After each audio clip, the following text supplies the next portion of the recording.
couple sur 4 se sépare dans les 12 mois qui suivent la naissance de leur bébé. S'il y a bien une chose à comprendre dans sa vie de femme, et aussi pour les hommes, et ça c'est vraiment quelque chose qui a complètement changé ma façon, d'accompagner les couples, c'est que quand la mère va bien, la famille va bien.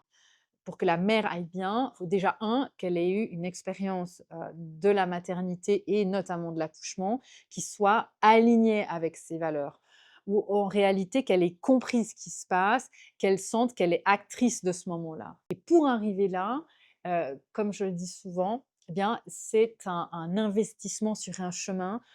pour préparer ce qui va se passer. Mais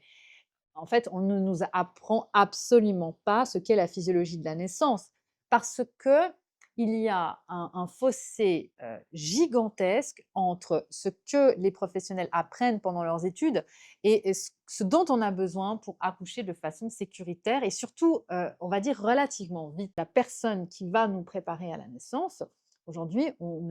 nous explique pas qu'il faut la questionner sur qu'est-ce qu'elle a reçu elle-même comme, on va dire comme cursus, comme formation, parce qu'il y a beaucoup de sages-femmes qui continuent de comparer la douleur de l'accouchement avec le fait d'avoir 20 côtes cassées sans anesthésie, c'est quand même énorme. Les femmes qui se retrouvent là à accoucher avec une sage-femme qui leur dit: «Oui, mais tu es capable, tout va bien», mais en réalité, énergétiquement, elles serrent les dents, elles se disent: «Mais elle est complètement frappée, la pauvre fille, moi jamais je pourrais faire ça» et ça, c'est pas rare. Ça existe vraiment très souvent. Donc ces, sages-femmes-là qui préparent les femmes à l'accouchement, qui continuent de leur expliquer qu'il faut faire la respiration du petit chien ou alors qu'il faut à l'inverse prendre un sifflet et puis faire des respirations, dirigées ou qu'il faut, tenir ses jambes contre soi pendant la poussée, puis on continue de leur apprendre en fait tout ce qu'il ne faut pas, parce que ça va les conditionner à de nouveau être dans une dynamique de soumission sur le dos avec des positions qui sont très connues pour étant défavorables, pour la sortie du bébé, la gestion des contractions et cetera